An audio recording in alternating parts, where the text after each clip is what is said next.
Kanania Ego aina hana aina maida buana Kaulana o e hilo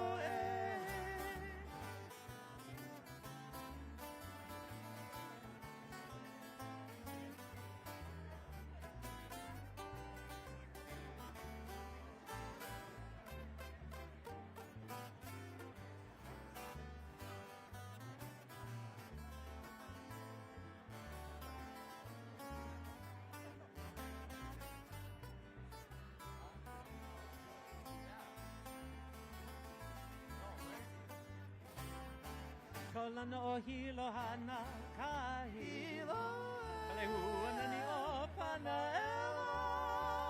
e kauna e gala Ame ke kili hune ua Kaulana o hilo hana ka hilo Wihiri nani o mauna kea Wihiri kau e ka ohu Ohu wa kea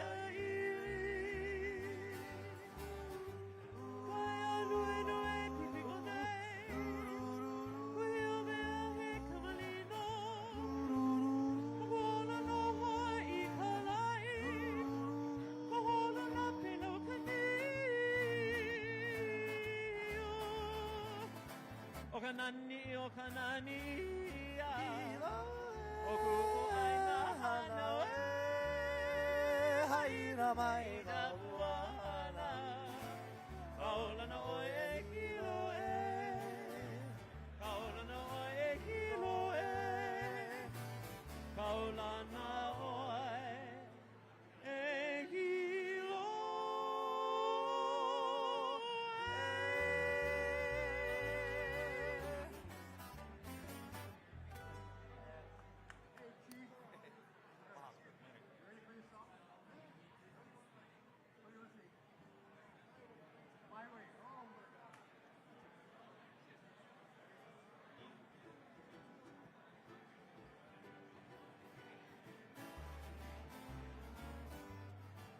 Hoi hoi, ka pina o wei mea I ka pama ia ke hauanu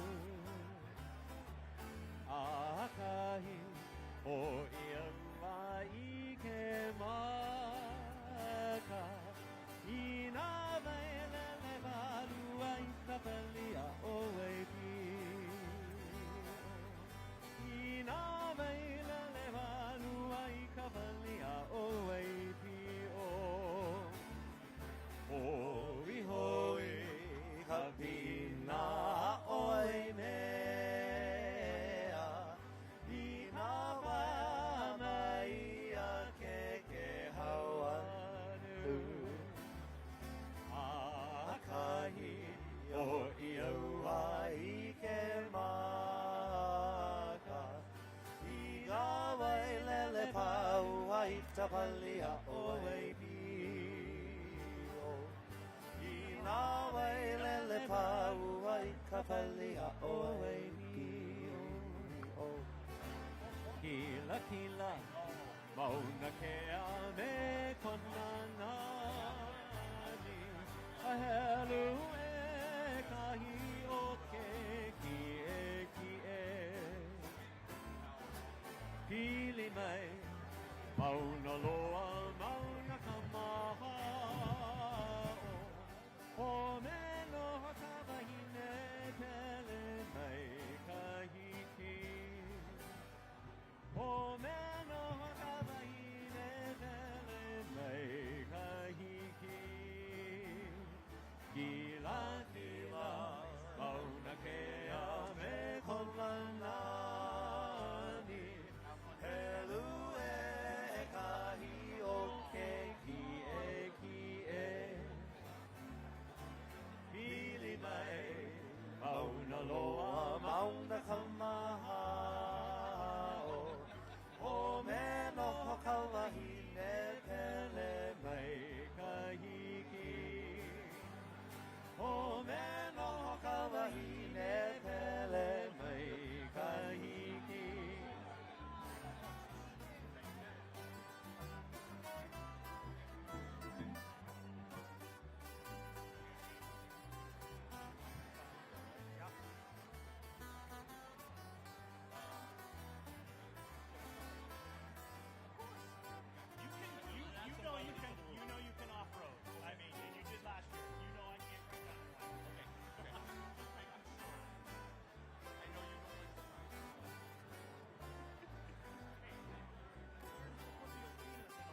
Hano, hano, hualalai e kumaila.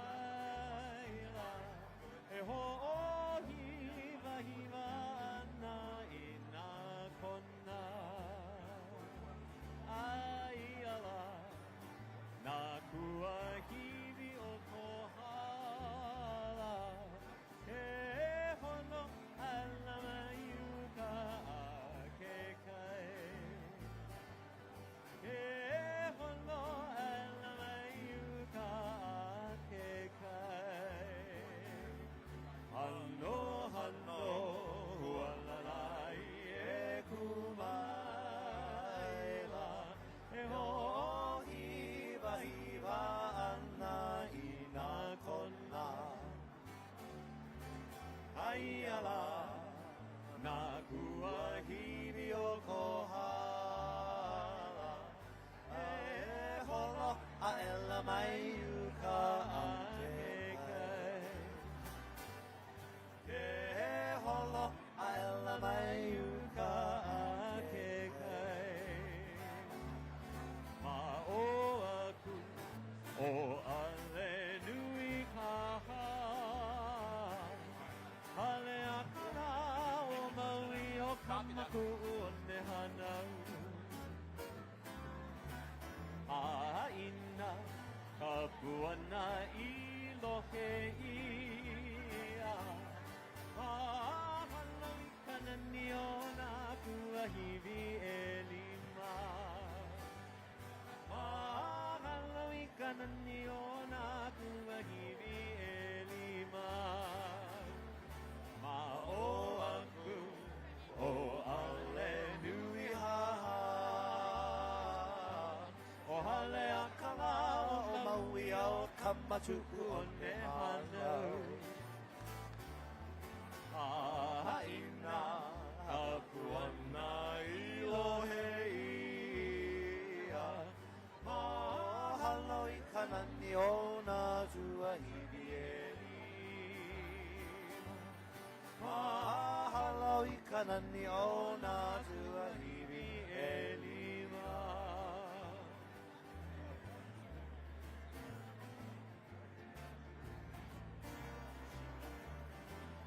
Hano hano pauahi I ka uhi vai.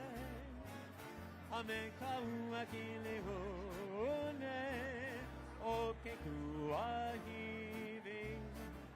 One ana I ka leo o ke kelepona. E kono mai ana ia ue ki paku. Hano hano pauahi ai ka uhi vai. Me ka ua ki li hune o ke kuahivi.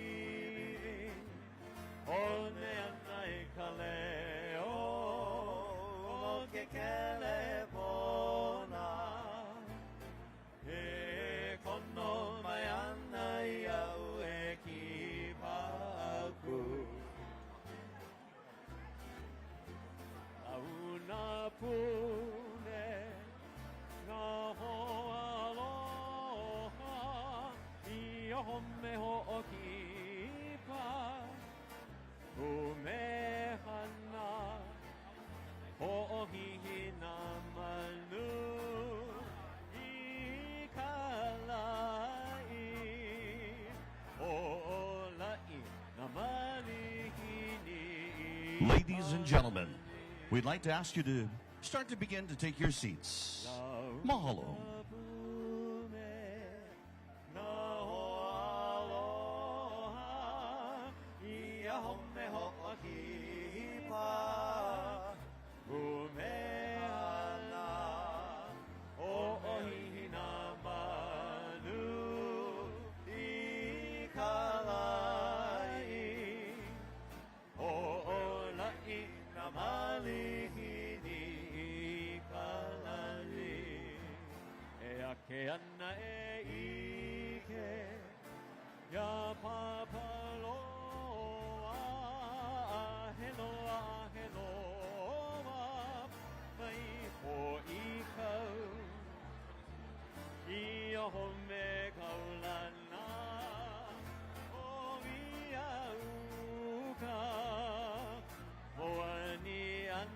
ke ala o nā pua e ake ana e ike ia papaloa aheloa aheloa mai ho i kau ia home kaulana ho ia uka moani ana ke ala o nā pua a me ole ke ala nui ki ke eke i ka honu mali ho ia ka jeep he aku no wau o mai o kou nā pua leia loha a ki nue a me ole ke ala nui a ki ke eke i ka holu ali ho ia ka jeep he aku no wau o mai o kou nā pua leia aloha a ki nue nā pua leia aloha a ki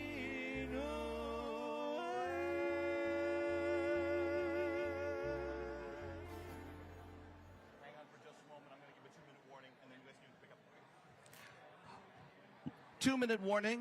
Ladies and gentlemen, 2-minute warning. Mahalo.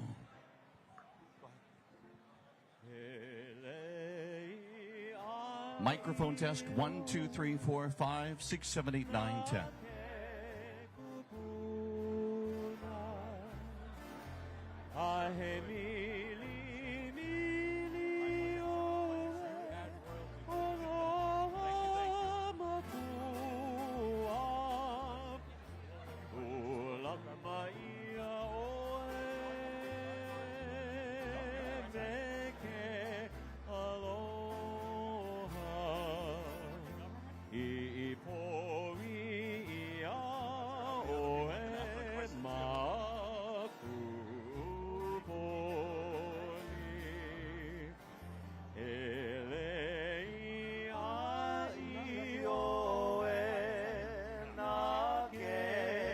Ladies and gentlemen, we're about 1 minute away. We'll ask you to take your seats, please.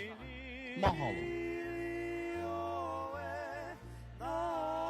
Test 1, 2, 3, 4, 5.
Makamai Hawaii nui o ke awia hiki ni iha o ka helelani na kamaaina na malihini aloha.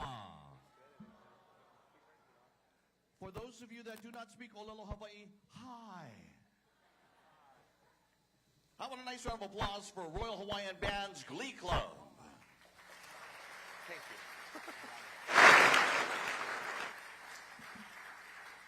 At this time, please welcome to the auditorium the Kamehameha School's Children's Chorus under the direction of Chorus Director Linnell Bright. This song talks about the legacy that we as Pinky has our on to pass on. We must heed our kupuna and learn from them and what they and you all pass on to us. With Keako helping us, we hope to perpetuate our legacy.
Friends and everybody, aloha. My name is Billy V. It is my pleasure to be your MC for this evening's event. Welcome to Mayor Blangiardi's 4th State of the City Address.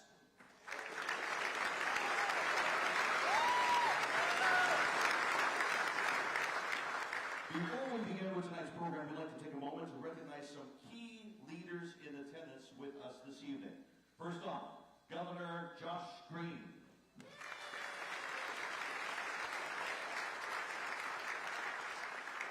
Lieutenant Governor Sylvia Luke.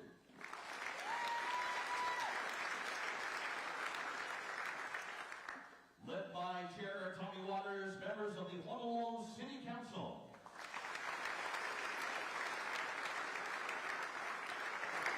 Vice Chair Esther Kia Aina. Budget Chair Radiant Cordero. Council members Calvin Say, Angela Cupola, Tyler Dos Santos Tan, Matt Ware, Audrey Selva, and Gal Okimoto.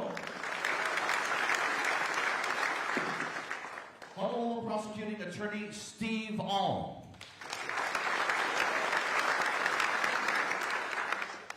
Former governors of the state of Hawaii, Neil Abercrombie. And the family of Governor George Ariyoshi, including his wife of 69 years, Jean.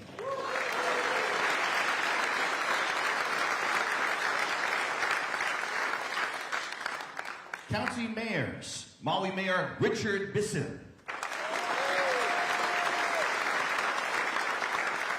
Hawaii County Mayor Mitch Roth. Former Honolulu Mayors Kirk Caldwell. And Mufi Hanneman.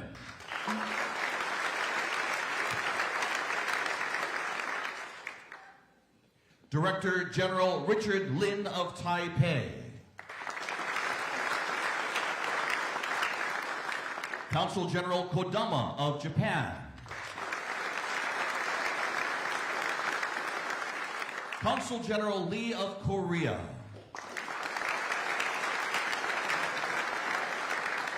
Consul General Fernandez of the Philippines.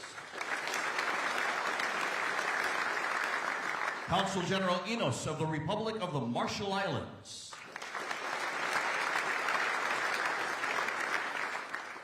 Tonight, we are also honored to be in the presence of some truly remarkable military leaders. Admiral John Aquilino, Commander, U.S. Indo-Pacific Command. Lieutenant General William Journey, Commander, U.S. Marine Corps Forces Pacific. Major General Mark Hashimoto, U.S. Marine Corps Mobilization Assistant to the Commander, U.S. Indo-Pacific Command. Colonel Stephen McGonigal, Commander, U.S. Army Garrison, Hawaii. Colonel Rachel Sullivan, Incoming Commander, U.S. Army Garrison, Hawaii. Captain Mark Sohaney, Commander, Joint Base Pearl Harbor, Hickam. Colonel Monica Grambling, Deputy Commander, Joint Base Pearl Harbor, Hickam. Colonel Jeremy Piven, Commanding Officer, Marine Corps Base, Hawaii. To our military, thank you all for your service to Hawaii and our nation.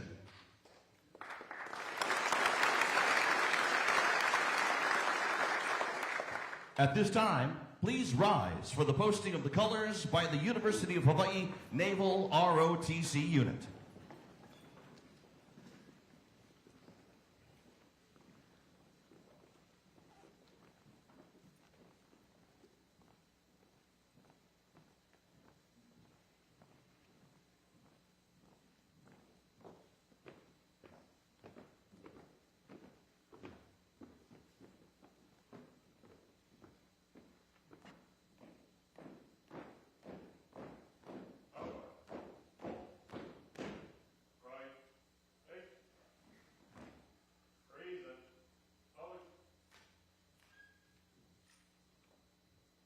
Please remain standing for the singing of the National Anthem and Hawaii Pono'i. Performing the National Anthem this evening is Michael Kahikina, a former Honolulu police officer who served 36 years and retired in 2022. Please welcome Michael Kahikina.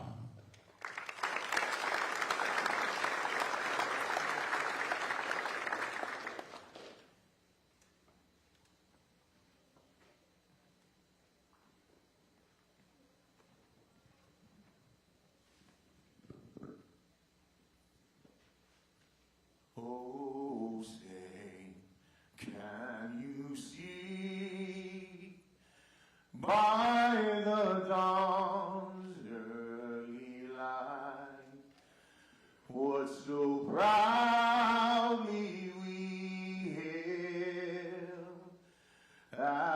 twilight's last gleaming, whose broad stripes and bright stars through the perilous fight, o'er the ramparts we watched were so gallantly streaming,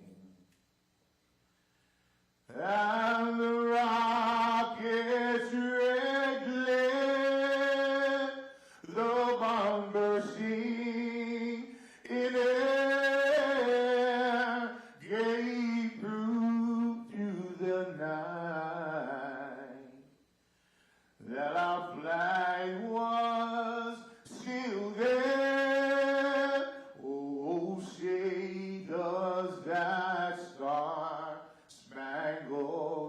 banner yet wave o'er the land of the free and the home of the brave.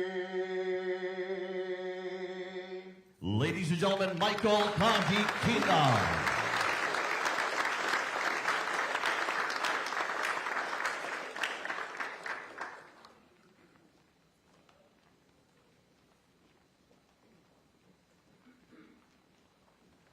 Performing Hawaii Pono'i for you this evening. Once again, please welcome back the Kamehameha School's Children's Chorus.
Ladies and gentlemen, the Kamehameha School's Children's Chorus.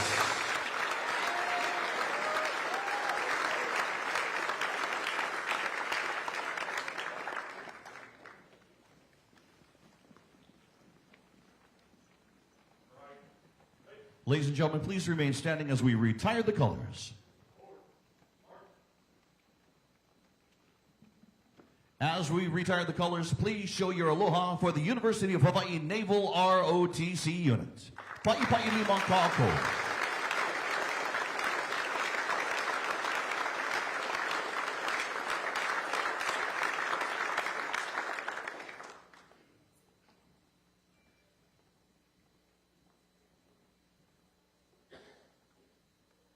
Ladies and gentlemen, please be seated. Mahalo.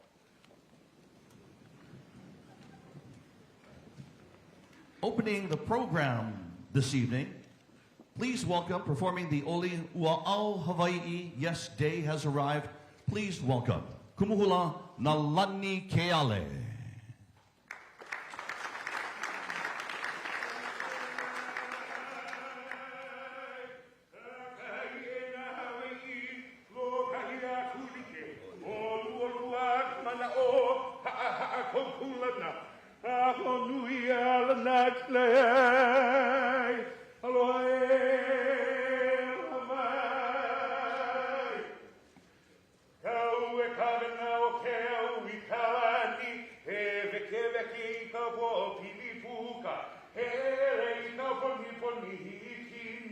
Go take ka he awna au I ka ala a papa. La I luna o ke kukulu o kalanila. O tauia e uri alo nei taue. Ai, ai, waue. Hey, hey, hey, hey. Ho maila, ho malama. I ka honua nei tamauli ola. Ua au Hawaii I ke olino nei. Mai ka pina a ka velo na kala. Kai ko I kai ke mano mano. Kai ke koliu mai o kikilo mai. O ta uno o ia o ta bulama. A ta amahaifu o taite. Ai, ai, ua aue. Hey, hey, hey, hey. Hei noa no, mele Hawaii ua au. Aloha. Kumuhuna. Nalani Ku'ale. Ladies and gentlemen, I would like to reintroduce one person because he is due the respect of that. Please welcome former Governor of the State of Hawaii, Neil Abercrombie.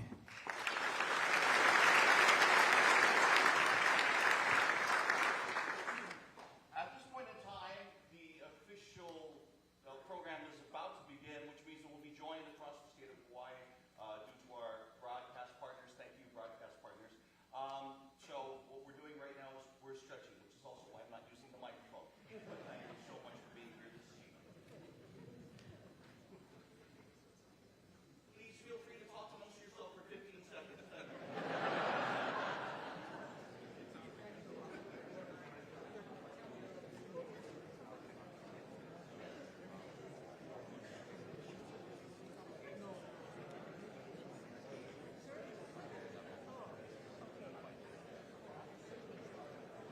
Sorry, I lied. 15 seconds from now. Okay.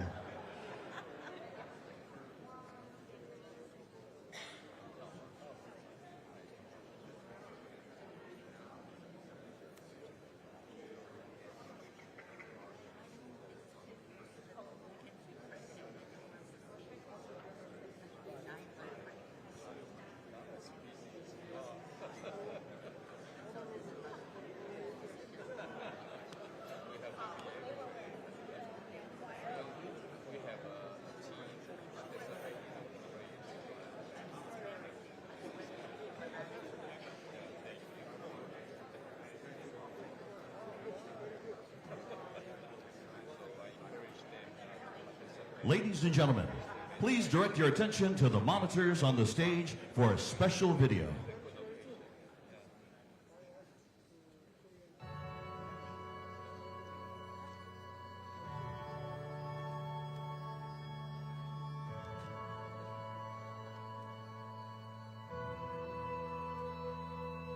Oahu is a special place, deserving of special care for our people, for our land, for our next generation. There's a lot to improve and a lot to fight for all of us. We talk so often and so proudly about who we are as a people and our love of each other and our aloha spirit that separates us from everywhere else on this planet. And the City and County of Honolulu leadership team is going to answer the bell. Together, motivated through inspired and innovative leadership, we are leading Oahu to a better future. 3, 2, 1. That requires focus and courage in the face of tremendous adversity, bold decision-making, creativity, passion, teamwork, and when it comes down to it, plain old hard work. We are absolutely committed to our promise to deliver for the residents of Oahu, from the South Shore to the North Shore, from the windward side to the leeward coast. We're going to do the very best job we can by this community because it deserves it. We are distributing hundreds of millions of dollars to help thousands of local residents with rent and utility bills, preventing homelessness by keeping a roof over their heads. We are confronting the daunting challenge of homelessness with determination and empathy. We are making progress on our promise to deliver 18,000 affordable housing units, so our kids won't have to leave to afford a home. 9 months ago, the lot behind me was empty. Now it will be home to 26 individuals and families.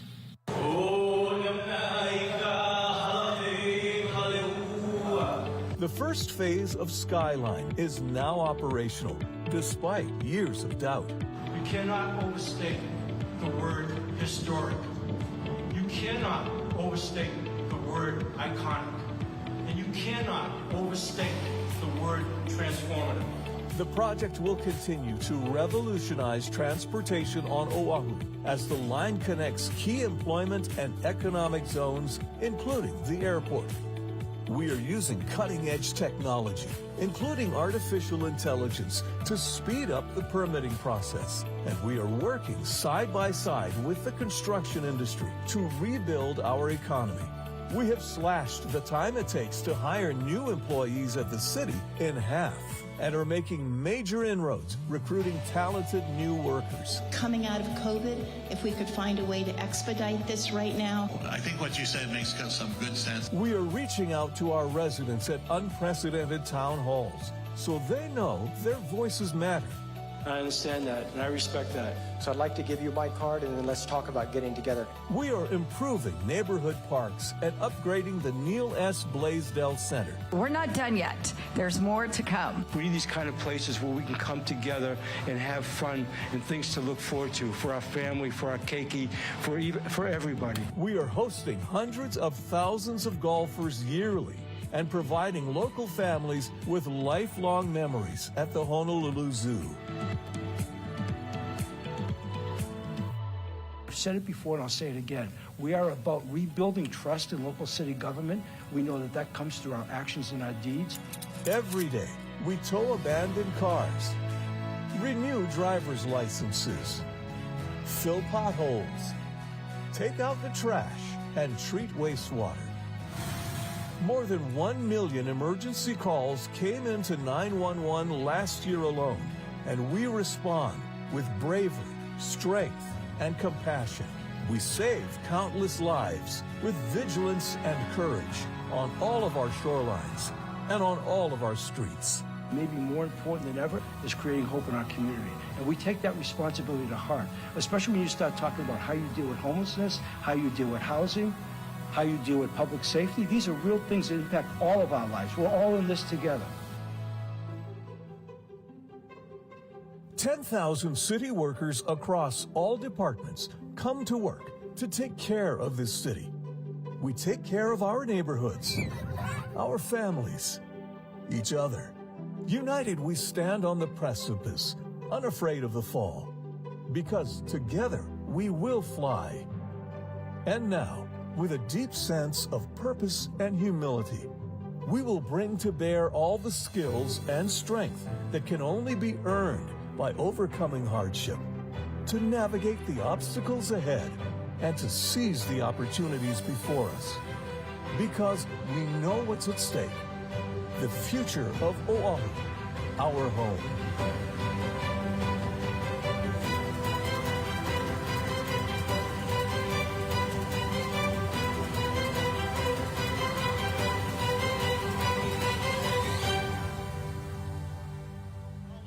The 15th Mayor of the City and County of Honolulu, the Honorable Rick Blangiardi.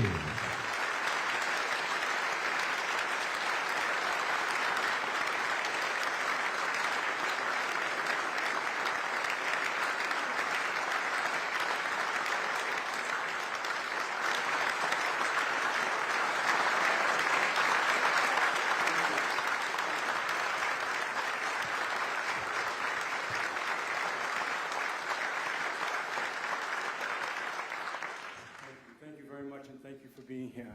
Let me just open up by saying aloha and how appreciative I am of this room tonight. But before I begin, I want to,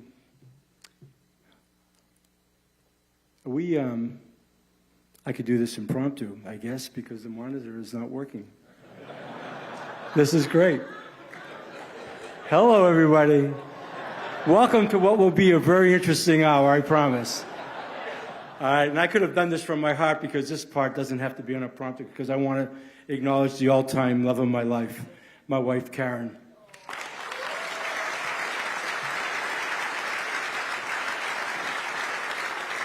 I mean, not only has she been an incredible partner for me in this challenge of a lifetime, but she's been a tremendous resource for me. It's just helped me get through some of the most difficult aspects of this job. And so for that and really much more, I truly love you, baby. Thank you very much. And since he's here for the first time, just a quick shout out to my youngest son, Ryan. I'm glad you're here tonight. Very proud of the man you've become, Ryan. Thank you for being here. All right, well, here we go. Tonight, I deliver my fourth State of the City address since being sworn into office. I stand before you, humbled and privileged by this great honor to serve as the 15th mayor of the city and county of Honolulu. And I also stand before you inspired and confident in the abilities and unwavering commitment of our leadership team to tackle the tough problems and to produce unprecedented results. And each and every day, when I come to work, I am equally inspired by the nearly 10,000 men and women who make up our city and county workforce, my coworkers, who dedicate their working lives to the many challenges and needs of a most deserving public. Now, this is truly an extraordinary time to be responsible for leading our great city. Because when it comes to meeting expectations, that's simply not good enough. And we know it. Consequently, we are committed to breaking through the public's perception of what is possible from local city government by creating impact like never before. We're engaged in driving and adapting to change because we are determined to earn back trust in local city government through our collective achievements. Our team has set high and ambitious expectations on ourselves to deliver on much-needed improvement in virtually all aspects of providing core services for all of our people throughout our island home. And we fully embrace the accountability that comes with that commitment. Now, last year, I stood on this stage and shared with all of you about our city's wicked problems. And I learned that more than a few of you thought that their term was simply an ode to where I grew up as a kid in Boston, that wicked problems were the sort that could only be solved by being wicked smart. But our association with the Bloomberg-Harvard City Leadership Initiative taught us otherwise, that issues like affordable housing, homelessness, public safety, and yes, the Department of Planning and Permitting, are wickedly complex problems, intractable, and they require a fundamental understanding of the problem before applying a solution. So last year, we did our best to explain our approach to understanding these tough problems. This year, I want to share how we are driving execution on what we have learned. It's about what we are already doing and about the significant plans we have on a going forward basis to problem solve and deliver results in this place we all call home. Now, in that spirit, we know there is no more meaningful contribution our team can make than to ensure our island residents who love Oahu and call it home, that they don't have to leave because they cannot afford to stay. For more than a decade, the city has talked about building transit-oriented, affordable housing. And for more than a decade, the city has been keenly aware that focusing future development along the Skyline route, connecting our two major urban centers, would be our single greatest opportunity for transformative impact. Now, to our surprise and dismay, when we started executing on those plans and turning our vision into reality, we discovered that there were a number of regulatory barriers. And not barriers necessarily to simply creating housing, but barriers to building activated, equitable, mixed-use, affordable housing communities that people will be proud to call home. So since 2021, our administration has been singularly focused on acquiring land and properties for affordable housing, and most especially land and properties within walking and biking distance of Skyline. But under the current state law, if the city broke ground on an affordable TOD community today, we could not build one with a supermarket, so residents could buy groceries on their way home from work.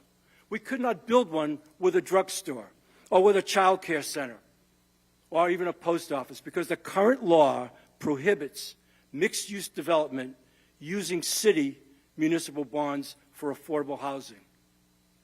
And that is wrong. Now, our commitment in the creation of affordable places for people to live is not to build projects or tenement housing void of direct access to those necessary services. We must build communities where all residents, regardless of income, have the same opportunities to live, work, and play as everyone else. To realize that vision, our administration is currently working with the state to change the law. And with the help of our state legislators and the governor, I'm convinced, in the interest of people and in the interest of equity and fairness, we will succeed.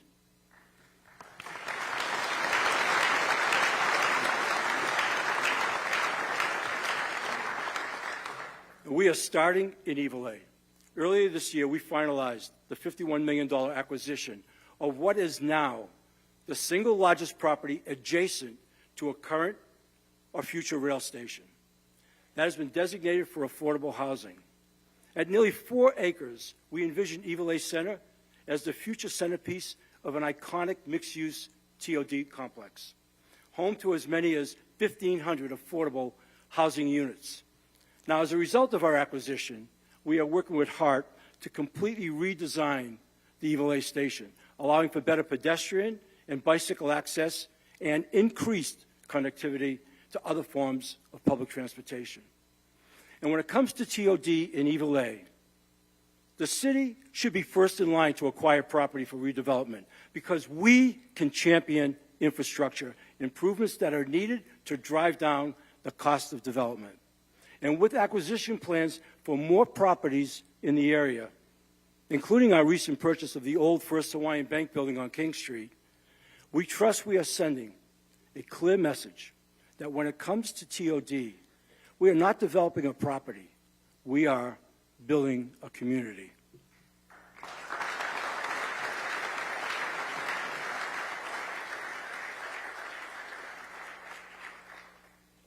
Now, I'm convinced that as we enter planning and design later this year, that our families will see the benefit of building activated, affordable housing communities with a focus on people, lower housing costs, and an increased quality of life. And we can get this done, and it all starts with the necessary change to current state law. You know, and I'm on record as saying that the city must take the inescapable role of being a driving force in the stimulus and creation of affordable housing. And if becoming that driving force requires changes to legislation, that is a commitment our administration has clearly made. It is also a commitment that requires leadership, vision, and bold decision-making. And over the course of the past year, we are grateful to have found those qualities in the leaders of our Office of Housing, Director Denise Isiri Matsubara and Deputy Director Kevin Auger.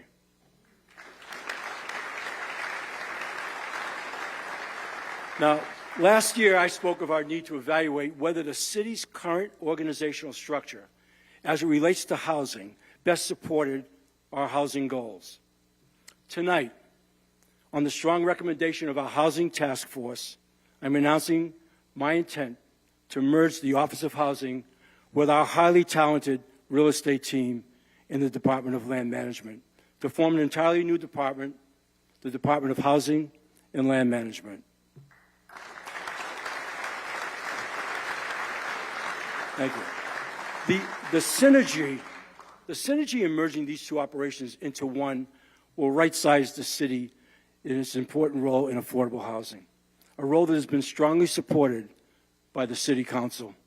And for their vision and leadership, I am appreciative and most grateful. Mahalo. Now our new department will comprehensively set affordable housing policy. They will work to finance housing projects, including through the Private Activity Bond Program.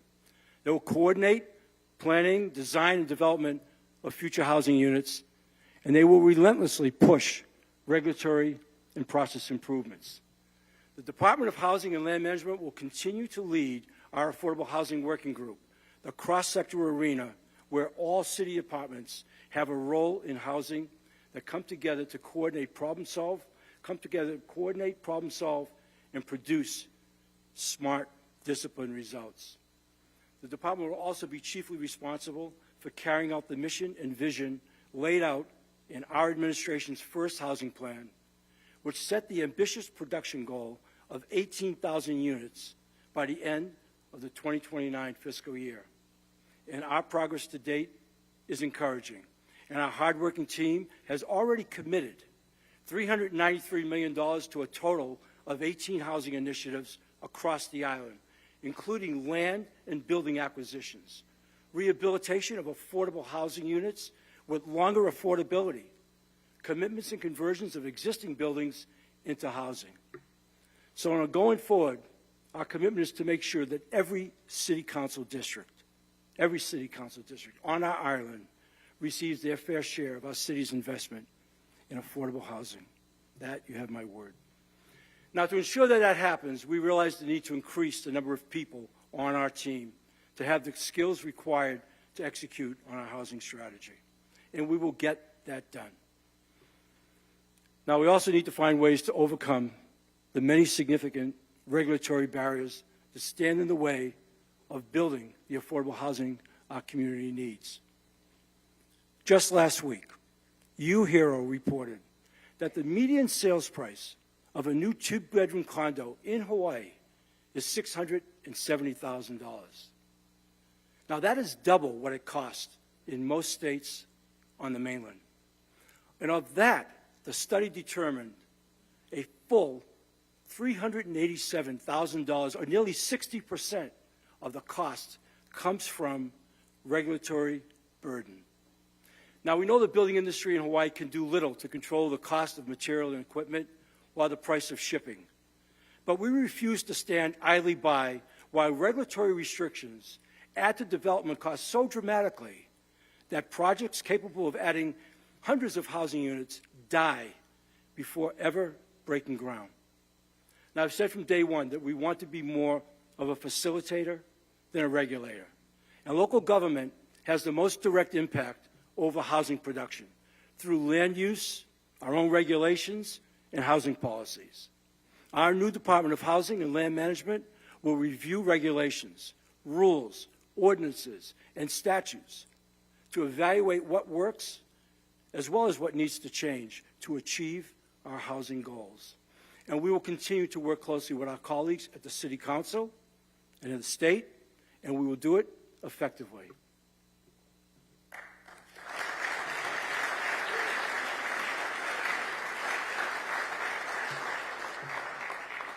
Now, clearly, an outsized element of our regulatory burden involves the Department of Planning and Permitting. Now, we are keenly aware that our ability and your ability to build anything is totally linked to the performance of our Department of Planning and Permitting. So let me start off by saying that we fully understand the urgency for timely building permit approvals, from construction of large commercial projects to small home improvements and everything else in between. These projects benefit our communities, our economy, and our entire way of life. So acknowledging decades of frustration and in the face of problems that are decades in the making, let's not waste any time tonight with rhetoric about how we are turning the tide or doing our best. 1 year from tonight, the average amount of time it will take for a residential permit to be reviewed by DPP will be 2 to 4 weeks.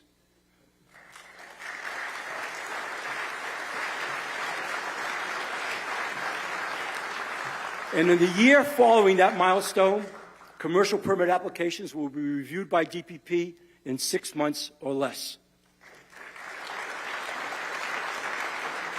Now here's how that's going to happen.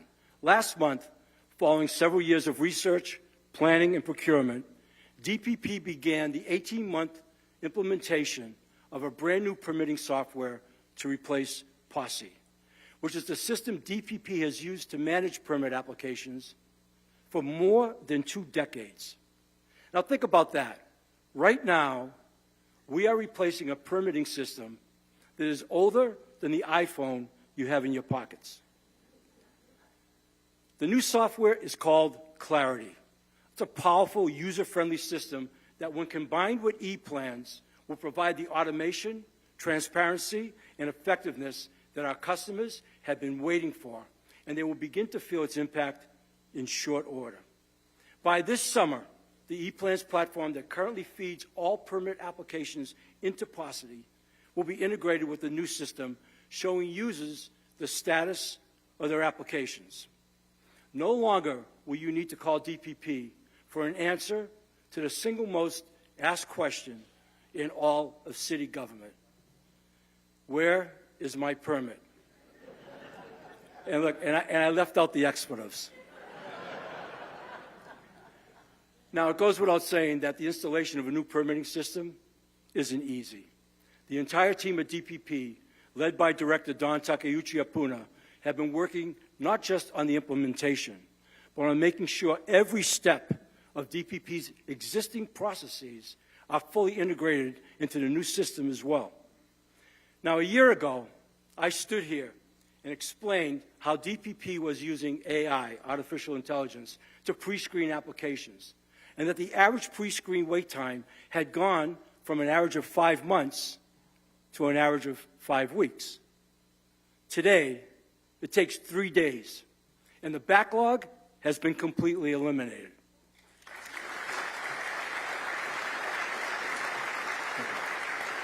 Now, this success has allowed us to shift our focus to improving the core plan review phase. Now, our new systems provide tools that will help applicants more accurately design projects that are up to code, dramatically elevating the quality of plan submissions and further accelerating the permitting process. Now, to make sure we don't take our eye off the ball when it comes to core services while these improvements are implemented, DPP is creating relief in 2 ways. First, as an interim measure, we are retaining certified code reviewers who can help with our commercial code review backlog. So I want to thank Executive Director Randy Pereira of HGEA for working with us to reduce the backlog while we address salary and vacancy issues in DPP. And second, by allowing design professionals to self-certify. Just last week, a local architect moved forward with 8 residential building projects using DPP's automatic approval process. Now, this program for licensed design professionals who are confident in their code-compliant plans and are willing to stand behind their work and the team at DPP, well, we're all committed then to working with those design professionals to facilitate their progress. Now, last year, I asked DPP to look at whether the department had simply grown too large and too diverse to function effectively. After many months of analysis and study, the recommendation was not to split DPP, but rather to focus on people, processes, and technology. And that remains our driving focus. As part of our determination to better understand the people, values, and operations and the culture of our city departments, including DPP, Managing Director Mike Formby and I conducted a series of what we call skip-level meetings. Now, these meetings are 90-minute sessions with 10 to 12 employees without the department's senior management. We meet on their turf at their work locations, and the meetings are completely voluntary and confidential. It is our strong belief that the progress we want to create in improving overall performance at the city happens at this level of our workforce. Now, these meetings are with smart, dedicated public servants whose shoes, candidly, we've never walked in. Our discussions focus on the employees' insight and recommendations on improving their working conditions and departmental operations, while at the same time allowing Mike and me the opportunity to share with them our perspective on what it is we are trying to accomplish as an administration. These meetings have been more than inspiring to see firsthand the pride and caring these men and women have in the work they do, while at the same time learning how we can help them perform better. Because in the same way that we are working to earn back the trust from the public, we have to earn the trust of our employees too. Now, to date, we've already done close to 30 of these meetings across the city, with 25 more on the calendar this year. And I'm committed to continuing them for as long as I have the privilege of being mayor. Now, in DPP, these skip-level meetings have been particularly valuable, helping us understand the long-standing perspectives of DPP, our employees, their concerns, their willingness to embrace change, and their desire to be part of the solution. A core problem plaguing DPP has been our inability to attract and retain experienced personnel, especially when it comes to employee pay, flex time, and alternative work schedules. We are negotiating a supplemental agreement right now with HGEA to raise the pay of our city engineers. And thank you. In anticipation, we've added $4 million to our fiscal year 25 budget, which we submitted to the City Council on March 1st. And we're already working on raising the pay of our building plans examiners, which will be another major step forward. People, processes, and technology. Our steadfast commitment to DPP's expert workforce, our work on standard operating procedures, and using technology for automated reviews that assist our people, not replace them, and our overhaul of the department's antiquated technologies from top to bottom. The important work we are doing at DPP across all three of these sectors is yielding encouraging results. And while we are fixing DPP, there are other issues we are addressing, like illegal short-term vacation rentals, which are not good for business. They're not good for business, and they're not good for our neighborhoods, and neither are monster homes. Consequently, DPP staff now should be able to significantly improve our enforcement efforts in the weeks and months ahead with new software that will empower our inspectors. You know, we've already seen what the DPP team is capable of working with a solar task force of industry experts. Now, that's a business sector that represents more than 60% of our permit applications. The relentless attention and commitment that we've put into systemic changes at DPP has never been about producing average results, because meeting expectations is simply not good enough. These changes in DPP are clearly long overdue, and we are clearly not there yet. But the initiatives we have shared tonight are driving DPP to the level of efficient and effective service that our communities deserve.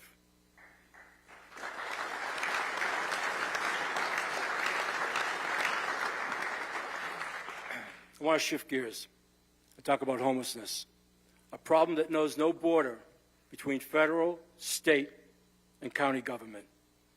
Now, for those with no or limited income, many of whom are grappling with severe mental health or addiction issues, the reality is, regrettably, a life on the street. Now, though we believe strongly that our numbers on Oahu present a scalable opportunity for meaningful progress, there is no denying the fact that on a per capita basis, Hawaii is among the top 5 states in the country experiencing chronic homelessness. Now, coming into office, we knew from the outset that we needed to develop a new and different strategy to create the kind of powerful impact we believed was possible. But we also knew we could not do it alone. The harsh reality was we simply lacked the resources, especially skilled healthcare workers who are absolutely critical to adequately addressing this humanitarian crisis. To that end, we are encouraged by Governor Green's $30 million tuition loan repayment program for healthcare professionals. And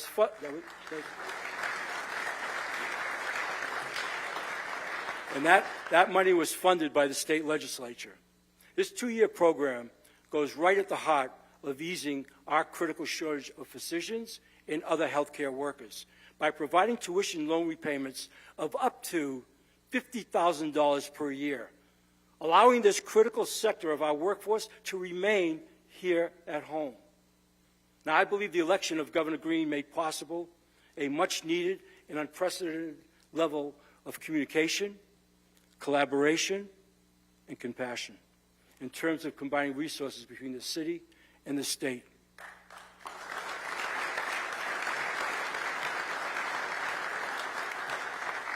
His leadership at this crucial moment in time and hands-on approach in leading our important efforts statewide is already making a big difference.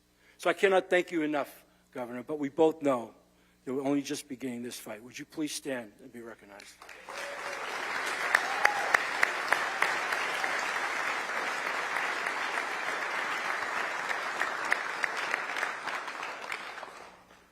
Now, we're also truly blessed tonight to have some truly extraordinary leaders in the field of providing services to the homeless for tonight. So I will just introduce them because I want to be able to do that.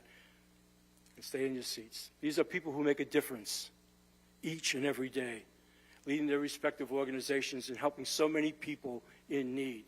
And I personally am humbled and inspired by their tireless work, their passion, and their commitment to addressing such incredibly difficult challenges in service of others. So I'd like to recognize Laura E. Thielen, Executive Director of Partners in Care, Rob Van Tassel, President and CEO of Catholic Charities. I don't believe he's in the audience, but Kuia Lewis, CEO of the Council for Native Hawaiian Advancement. But I see Dr. Greg Payton there, CEO of Mental Health Kukua. And even though she is traveling and unable to be here tonight, most certainly Connie Mitchell, the Executive Director of the Institute of Human Services. All of these people are truly exceptional people, and they're key strategic partners for us on going forward. So thank you for being here tonight. You know, it's going to take an unprecedented effort and a collaborative effort to identify and adapt facilities where we can house and shelter people, to keep them off the streets. So for us, that requires a combination of strategic acquisitions, as well as the rehabilitation of properties already owned by the city that can be adapted for permanent supportive housing. Now, we know that the redevelopment of Evilay Center into the iconic transit-oriented community I talked about earlier will take years of planning and design. So in the interim, we've begun repurposing that facility into a triage center with at least 100 beds. Now, with medical and homeless service providers incorporated into that building, we will have the capacity to effectively treat and place hundreds of people into housing on a yearly basis. And just across the street from that facility, we entered into a partnership with the state last week to operate a behavioral crisis hub, the first ever in Hawaii, to treat those afflicted with serious mental illness. Now, since its inception in 2019, under Mayor Caldwell, city programs like HONU have provided assistance to more than 3,600 unsheltered individuals, with nearly 2,000 of them being navigated to more permanent living arrangements. And from Waikiki to Wahiawa, from Hauula to Evilay, we are opening new homeless service shelters that will provide life-changing assistance.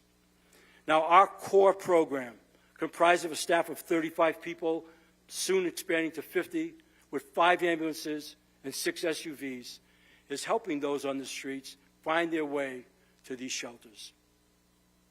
In January, we successfully defended our public welfare laws against legal challenges brought by the ACLU.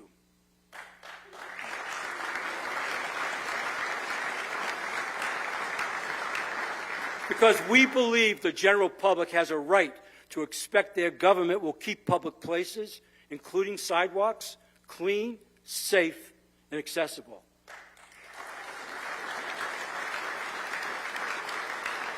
And I've said repeatedly that homelessness is not a crime, and these laws do not criminalize homelessness. So our city will continue to fight any challenges to our ability to enforce the laws we have on the books. Now, in acknowledging what we have accomplished thus far to address our homeless crisis, we cannot ignore an incredible achievement that has been somewhat overlooked. To date, the city's rental and utility relief program has helped more than 21,000 local families who were at risk of eviction. These are our neighbors who were not forced into homelessness because the program helped them afford their rent and utility payments. These are our neighbors who never needed homeless services because this program allowed them to stay in their homes. Now, this program will ultimately expend more than $300 million in federal funds, making it the largest city relief program in our history and one of the best and most effective in the country.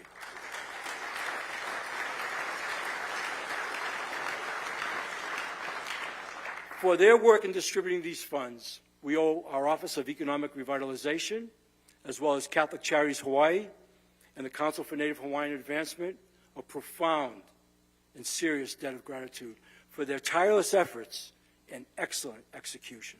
Thank you, Rob.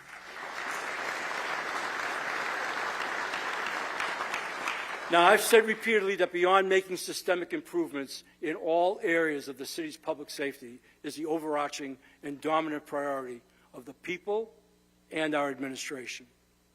But before we talk about our public safety efforts, I do want to acknowledge Dr. Jim Ireland, who's our head of the Honolulu Emergency Services Department with both Ocean Safety and EMS. Fire Chief Kalani Howe, head of our illustrious fire department.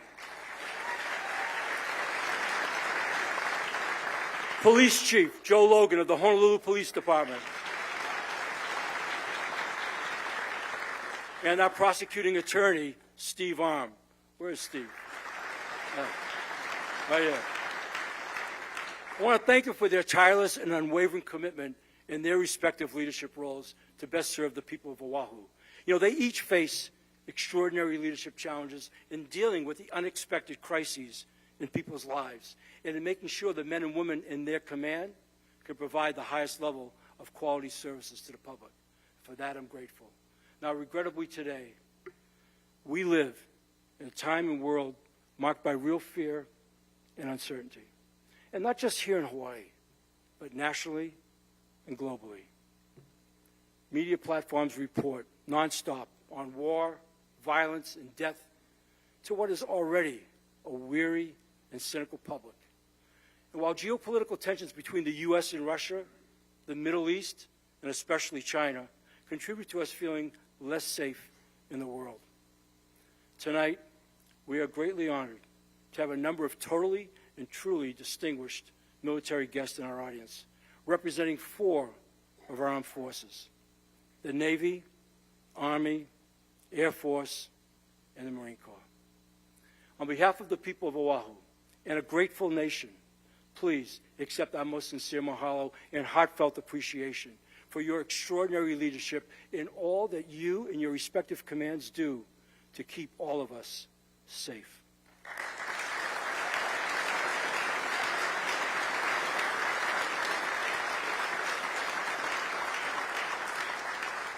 And what I've had the benefit of experiencing on a personal level, I want to thank our military leaders for their commitment to working with us on land initiatives in Kalealoa, on our search for city's new landfill site, and on meeting the incredible and many challenges of cleaning up Bright Hill. Mahalo. You know, here on Oahu, recent high-profile and really heartbreaking incidents involving gun violence and stabbings, homicides, assaults, drugs, and more have contributed to a very real feeling that this island is not as safe as we need it to be. Now, I'm standing here tonight to acknowledge that these are tough issues and legitimate concerns, but also to reiterate in the strongest possible terms my commitment to you and our administration's commitment to our police department.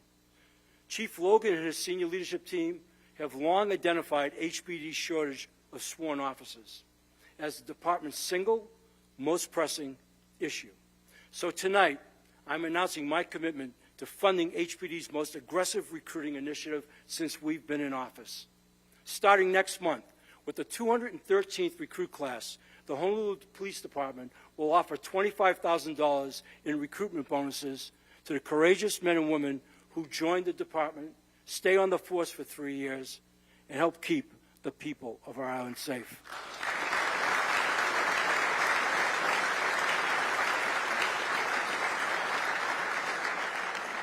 You know, we cannot keep our communities safe if we cannot keep police officers on patrol in those communities. And to that end, I have another important announcement.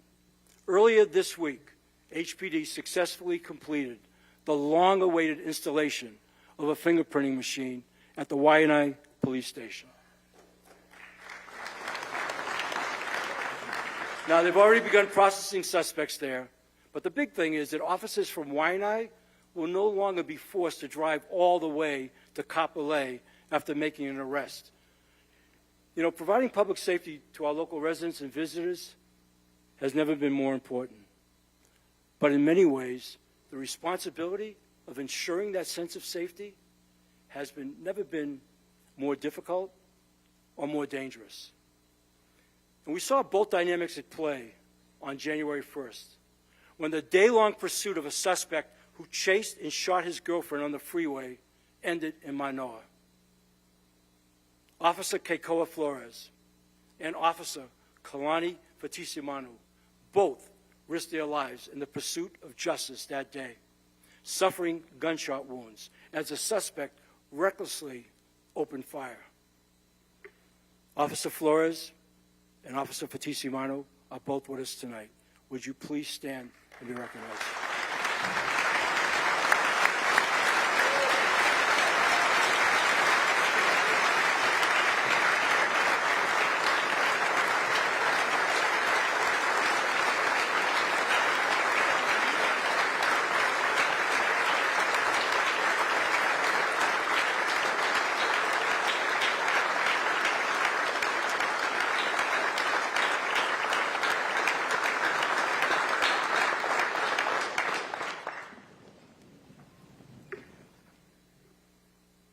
Gentlemen, and to your families, on behalf of a grateful public, allow me to say that we will never forget your bravery, and we wish you both a strong and healthy recovery.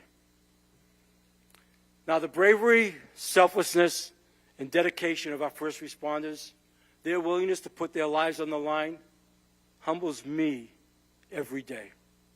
It seems like there is a new headline about a record-setting wildfire somewhere in our country on a regular basis, which means our firefighting capabilities now, more than ever, have to be at their very best. And I have great confidence in the men and women of our fire department, as well as Chief Howe and the department's leadership. When duty calls, as it did in the mountains above Mililani for more than 40 days late last year, we counted on HFD not just to keep us safe, but to take on the coordination of much appreciated and much needed state and military resources that were deployed for that challenge. And this year, we look forward to the arrival of the department's first twin-engine rescue and firefighting helicopter and the positive contribution that will have on our operational readiness. You know, we've also worked hard to improve our capabilities with the Emergency Medical Services Department as well. Today, staffing at EMS, our paramedics and EMTs, is the best it has been in 20 years, with another 48 recruits slated for the EMT Academy class in July. You know, earlier this year, we officially opened our 4th EMS supervisory district, which covers Aiea to Kahuku, to better manage the volume of the 911 calls that come from that area. And just this month, a new ambulance station based in Kalihi was put into service to assist with peak hour calls. And a second, which will ultimately service our growing Kaka'ako community, is set to open this summer. Now, our ocean safety operation has made similar strides, expanding coverage to more of Oahu shorelines for longer periods of time each and every day. The implementation of our lifeguards' dawn to dusk working hours is now complete island-wide. And last August, we put a new lifeguard tower into service on the Waianae coast at Kahi Point Beach Park, the first new beach location to be serviced by Ocean Safety in more than a decade. And this summer, we're going to do it all over again, with a new lifeguard tower set to open at Kalama Beach in Kailua in July, and future towers planned in places like Sharks Cove in 2025. We are proud that Oahu's ocean safety is home to the best watermen and waterwomen in the world. But earlier tonight, I made it very clear that if organizational structure was standing in the way of us fully realizing our capabilities in any area, that we would take action. At last year's State of the City, I called on Dr. Jim Island to convene a task force to determine if for our lifeguards that was the case. And just last week, the task force reported back unanimously that they believed ocean safety and EMS would better serve the public as separate departments. Now, we are prepared to act on that recommendation. And today, I am announcing my commitment to a standalone Honolulu Ocean Safety Department.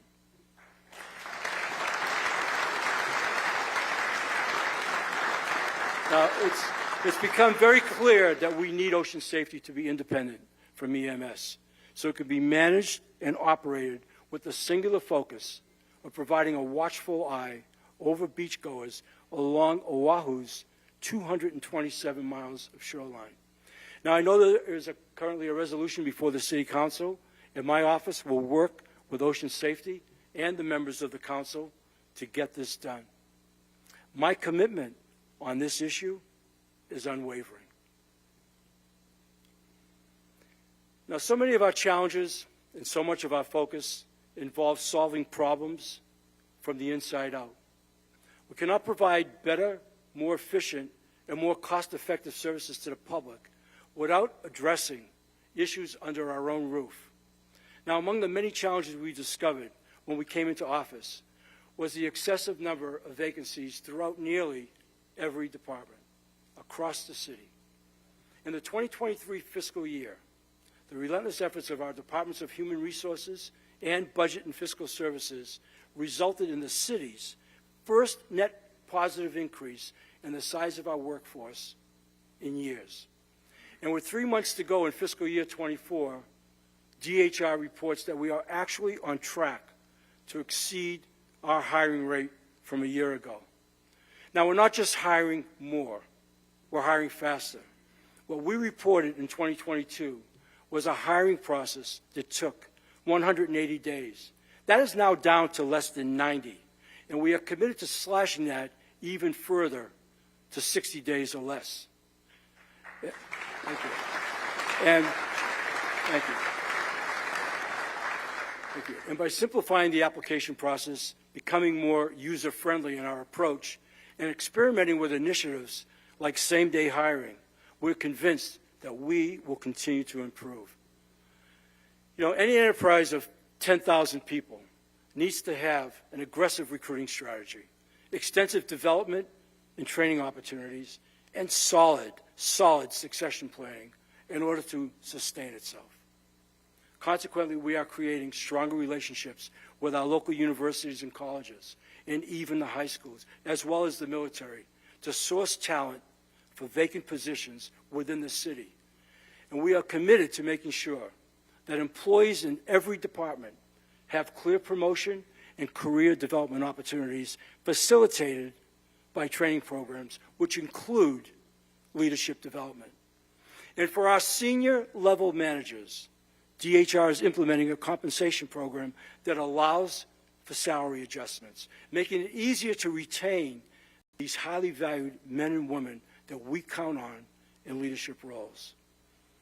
And lastly, we are ensuring that leadership across all of our departments integrates succession planning as part of their day-to-day operations to prepare for the departures of the growing number of long-time city employees who are retirement eligible. And so I want to sincerely acknowledge Nola Miyazaki, our director, DHR director, and Deputy Director Bugs Bacchio for their innovative ways in making this a reality. Thank you.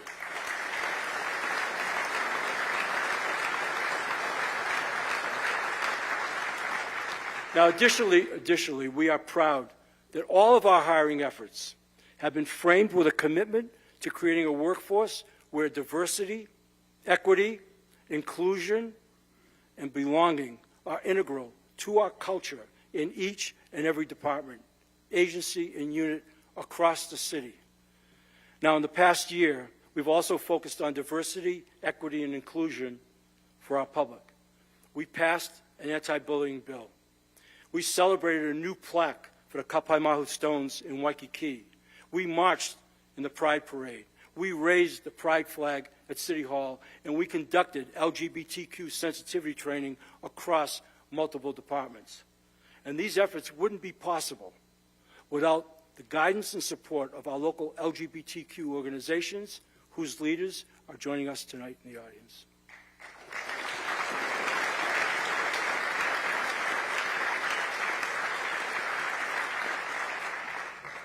Last spring, we embarked on what I called a journey of learning, visiting 11 neighborhoods across the island in our series of town hall meetings. And starting next week in Kapolei, our entire cabinet team will pick up where we left off, with 11 more town halls between now and early summer. And on that journey of learning, of all the many topics and issues that were brought to our attention, the frequency and consistency in which our city parks came up was eye-opening. Our residents deserve safe, well-maintained places where they can take their families to play. And we take great pride in listening to the wants and needs of our communities, and more importantly, taking action. And as a direct result of our feedback from our town hall meeting in Laie, we released $1.5 million in funding to begin designing the long-promised swimming pool and recreation center at Kahuku District Park. Thank you. For too long, our championship caliber aquatic programs at Kahuku and world-class swimmers and surfers on our North Shore and along the Windward Coast have succeeded in spite of the fact that there is no public swimming pool between Kaneohe and Wailua. Now, we're already working with the community in Kahuku to build the facility they want and to build it the way they want it. Now, given that commitment to equity, we also want to recognize that historically, our city parks on the Waianae Coast and in Ewa Beach have not received the same level of maintenance as parks in other communities. To that end, this year, we are creating new roving park maintenance crews to better service the Waianae Coast and Ewa Beach communities. With 18 maintenance crews, thank you. With 18 maintenance crews, work trucks, and refuse containers, these teams will work when the parks are the busiest, including weekends and holidays, and will start later in the day and work later into the evening. So lastly, I'm proud to announce that our Parks Department has also reopened the public swimming pools in Waipahu and Pearl City that had both been closed for more than 5 years. In addition, we also repurposed underutilized tennis courts at Kehi Lagoon to create 12 dedicated pickleball courts. I know that's not enough. I know it's not enough. It felt anemic saying that, but it's a good place. I also want to thank our parks leadership, Director Laura Thielen and Deputy Director Kehau Pu'u, for their focus on equity and innovation.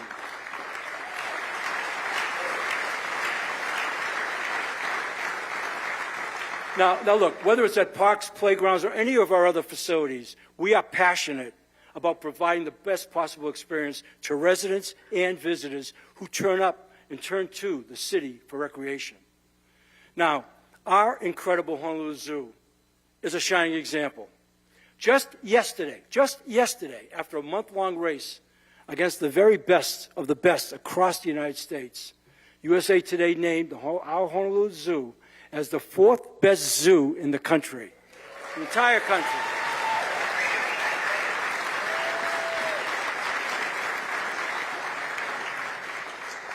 Now, I'm also excited to share with you that late last year, we also made Waikiki Vista, to the best of our knowledge, the first permanent home with a dedicated rehearsal hall for the pride and joy of this city, your Royal Hawaiian Band.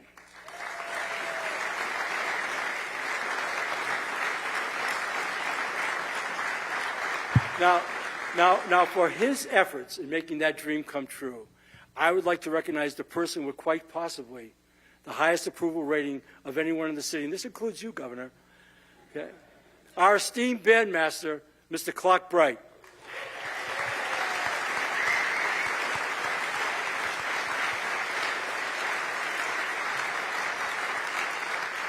You know, the band means so much to our city and to our people, and we're proud that you finally have the space you so well deserve. So as we close tonight, I sincerely want to thank all of our distinguished guests for being here, especially my fellow mayors, Rick Bisson and Mitch Roth.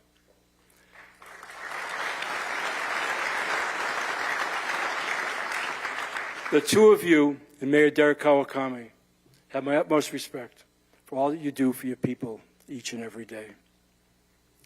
Now, I speak for our entire team in everything that we have talked about in this last hour. Our hearts and minds are aligned. Our priorities are in order. And our commitment is to you, our residents. Helen Keller was famously quoted as having said, "The only thing worse than being blind is having sight but no vision."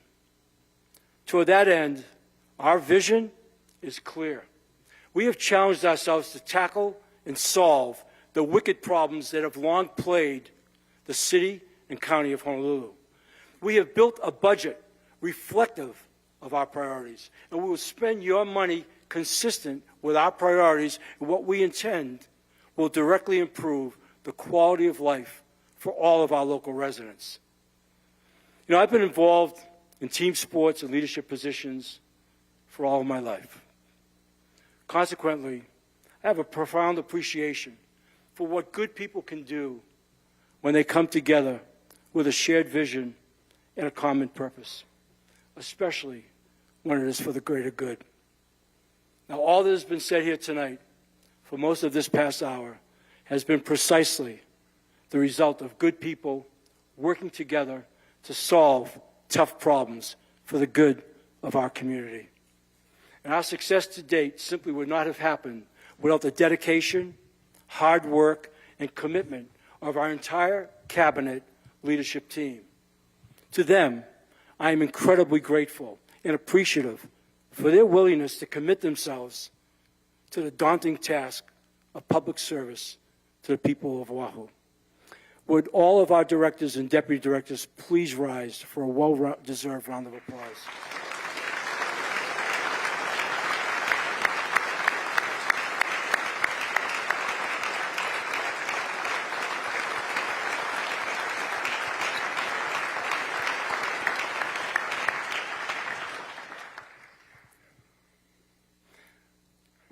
Lastly, I want to close with a brief passage from the great Irish playwright.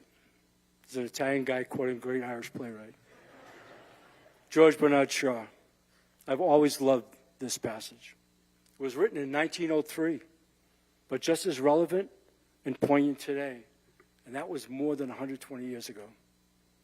It says, and I quote, "This is the true joy in life, being used for a purpose recognized by yourself as a mighty one. And I am of the opinion that my life belongs to the whole community. And as long as I live, it is my privilege to do for it what I can. I want to be thoroughly used up when I die. For the harder I work, the more I live. Life is no brief candle to me. It is sort of a splendid torch which I have got hold of for the moment.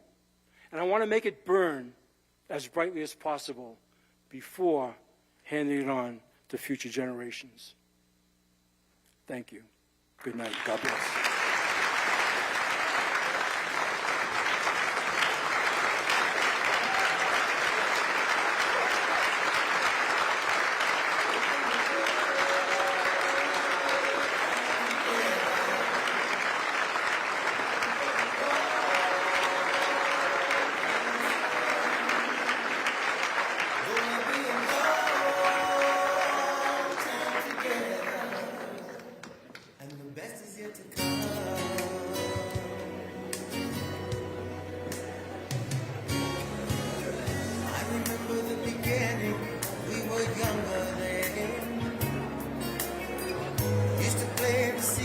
Ladies and gentlemen, mahalo for attending the State of the City Address. Mayor Rick Blangiardi will remain in the auditorium for a few moments to greet his guests. Mahalo, and please drive home safely. Malomapono, aloha, ahui ho.